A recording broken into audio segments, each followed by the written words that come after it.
कांग्रेस का बिल्कुल हाल में आया हुआ बजट है। दो लाइन में अगर जनता समझना चाहे तो क्या है बजट?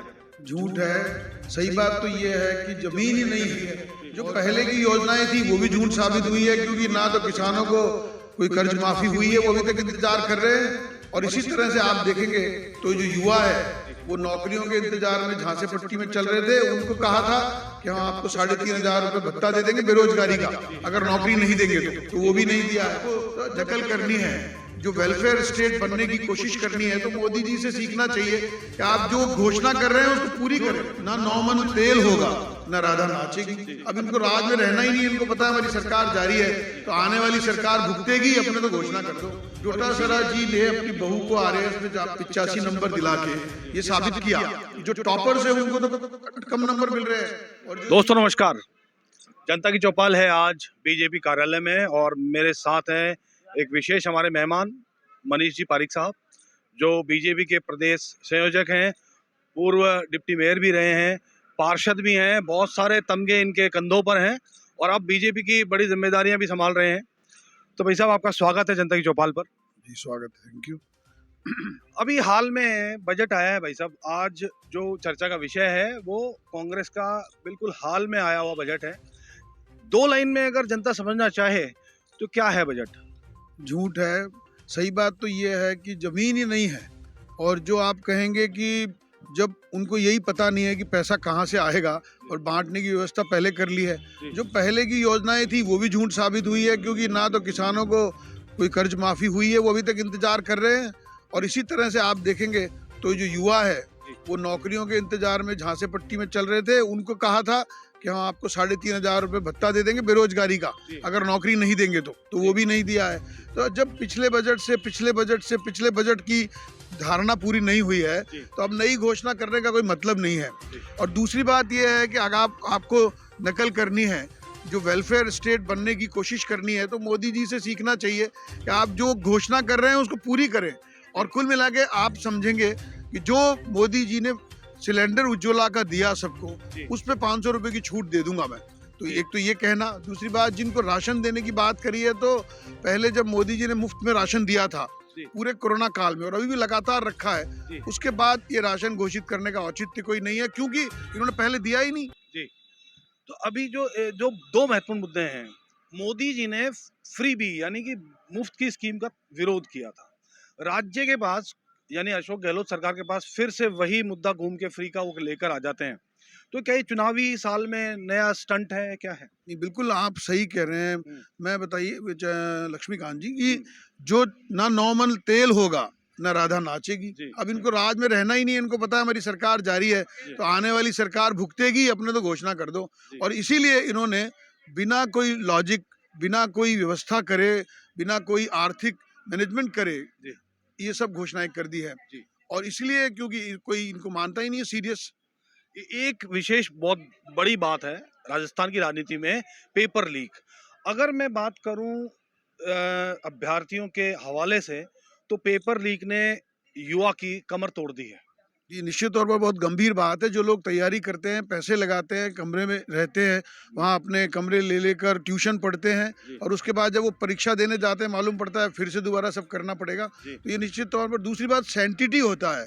सैंटिटी, डोटासरा जी ने अपनी बहू को आरएएस में 85 नंबर दिला के ये साबित किया। जो टॉपर्स है उनको तो कम नंबर मिल रहे हैं, और जो इन लोगों को, जानकारों को दिला रहे हैं, तो प्रशासनिक सेवा की सैंटिटी खतरे में डाल दी। उसके बाद आपने देखा हर पेपर लीक हुआ। राजस्थान में 28 परीक्षाएं हुई और 28 की 28 जो पेपर लीक हुए। दो बात सैंटिटी हुई। तीसरी बात, बजट में भी सैंटिटी खत्म हो गई, जो पिछले साल का बजट पढ़ने लग गए। तो जो कुल मिला के ये सैंटिटी नहीं है इस सरकार की, इसका भरोसा नहीं है, इसमें गहराई नहीं है, और एक किस तरह से तमाशा बना के रख दिया है, वही जनता में चर्चा का विषय है। अच्छा, बजट में भी घोषणाएं, आरोप लगा रहे हैं लोग बाग कि बजट में जो घोषणाएं की हैं वो रिपीट हुई हैं, पहले वाली पूरी नहीं हुई है, ऊपर से उन्हीं को नया बनाकर वापस चिपका दिया गया है। जी बिल्कुल, मैंने आपको कहा कि पहले तो मोदी जी की योजनाओं की नकल करके उनकी घोषणा करो, उसको फॉलो करने की कोई कुवत है नहीं, उसके बाद में उसको फिर रिपीट करो। मैंने निवेदन किया 1 2 3 4 5 6 7 8 9 10 तक राहुल गांधी जी गिन के गए थे, बोले थे कि 10 गिनोगे कर्जा माफ होगा, आज तक नहीं हुआ।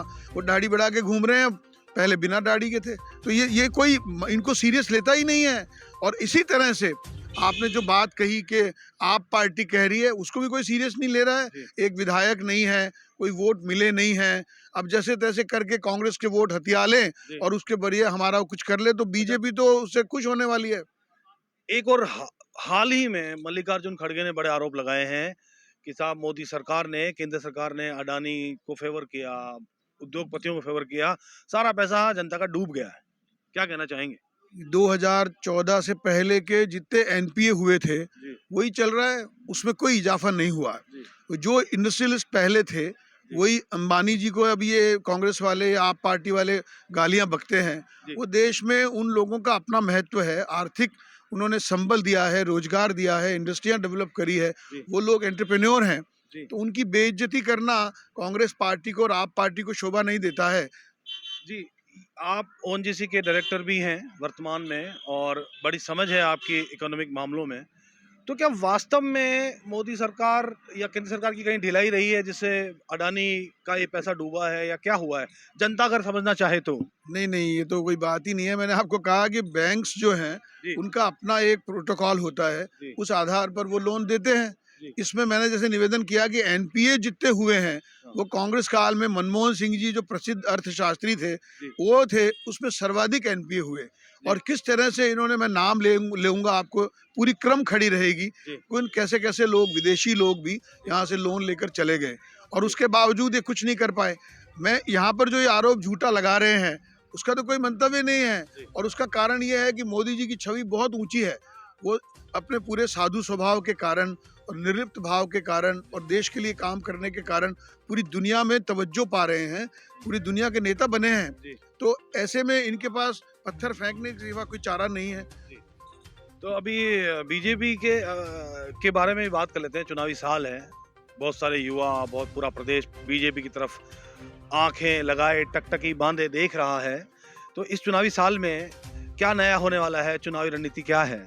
आप देख रहे हैं कि जिस तरह से गुजरात में बीजेपी ने सुपड़ा साफ किया है विपक्षी दलों का, जो झूठी बातें करते थे, सेना पे शक करते थे, जो देश की विरोधी गतिविधियों को कभी कभी सपोर्ट करते थे, उन सब को जवाब दिया। और जो राष्ट्रवाद की लहर चल रही है हिंदुस्तान में, माननीय मोदी जी के नेतृत्व में लोक कल्याणकारी सरकार ने अपने मायने साबित करे हैं। किस कदर गरीब को शौचालय, गरीब का जनधन खाता, उसको बैंक अकाउंट और उसका जीवन बीमा, उसी तरह से हर घर में नल से जल, उनको हर घर को छत, और इसी तरह से जो राशन सबको मुफ्त देना। तो ऐसे में भारतीय जनता पार्टी एक राष्ट्रवाद को स्थापित करने में सफल हुई है और हमारे नेता दुनिया के नेता बने हैं। इसलिए जो आने वाले चुनावों में भाजपा की जीत सुनिश्चित है और इसी कारण से विपक्षी दल फ्रस्ट्रेटेड हो रहे हैं। तमाम सारी योजनाएं आपने गिनवा दी हैं। राजस्थान का युवा ठगा सा महसूस करता है जब भर्तियां नहीं होती हैं, जब नौकरियां नहीं लगती हैं, जब बेरोजगारी बढ़ती है। वसुंधरा काल में भी उतनी नौकरियां नहीं मिल पाई थी जितनी वादा किया गया था।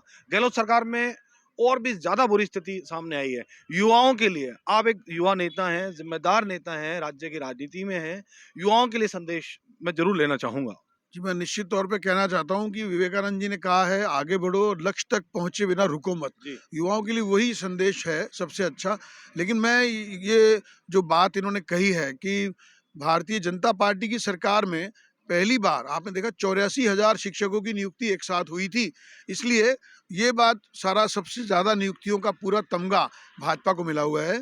ये कुछ करते नहीं है कांग्रेस वाले। इन्होंने वादा किया था कि 1,38,000 जो कोर्ट में फंसी हुई नौकरियां हैं वो दे देंगे, वो नहीं दी। आपने चारों राज्यपाल के अभिभाषणों का आप जिस्ट निकालें तो 3 लाख नौकरियां अभी तक युवाओं को देने का झांसा दे चुके हैं ये, जबकि कुल मिला के मैदान में सिर्फ 39,000 लोगों को नौकरी मिली है, तो 39,000 लोगों को मिली है 3 लाख में से। तो इसलिए ये कांग्रेस पार्टी जो है वो युवाओं को ठगने वाली पार्टी बन गई है। जी, तो युवाओं के लिए फर्ज करें कि बीजेपी वापस आती सत्ता में, राजस्थान का रूल रहा है एक बार कांग्रेस और एक बार बीजेपी, हो सकता है अगर रूल को फॉलो किया जाए तो बीजेपी इस बार सत्ता में आती दिख रही है। सत्ता में आते ही क्या ये सबसे बड़ी जो समस्या है हिंदुस्तान की, राजस्थान की, नौकरियों की, बेरोजगारी की, इसके लिए बीजेपी का क्या प्लान है? आप एक जिम्मेदार नेता हैं, क्या कहेंगे? ड्यू नौकरियां तो होगी पूरी तरह, सर्विसेज के जो भी वैकेंसीज है उनको फिल करते हैं, जी। वो भी घोषणा पत्र में पूरे वादे करेंगे, उनको पूरा करेंगे। और जो मैं बताना चाहता हूँ लक्ष्मीकांत जी की शिशु लोन, तरुण लोन और युवा लोन, ये जो एंटरप्रेन्योरशिप डेवलप करने के लिए युवाओं में उद्यमिता विकास का काम किया था, कौशल विकास की ट्रेनिंग करके और उनको लोन दे देने का काम माननीय मोदी जी के नेतृत्व में हुआ था। आज राजस्थान सरकार भी उसकी नकल करने को मजबूर हो रही है, और पहले कहती थी कि नौकरी दो, अब कह रही है रोजगार हम खुद क्रिएट करेंगे। तो निश्चित तौर पर मोदी जी का जो ये फिनोमिना था, मोदी जी का जो ये प्रकल्प था कि उसमें युवाओं को उद्यमिता के लिए अपना खुद का व्यवसाय शुरू करें, वो खुद के स्टार्टअप शुरू करें, उसमें बड़े पैमाने पर वृद्धि हुई है। और आपने देखा राजस्थान में 50,000 करोड़ के लोन इसमें वितरित किए हैं माननीय मोदी सरकार ने। तो जो रोजगार देने का काम है वो निरंतर जारी रहेगा, और भी बढ़ाने की बात करेंगे।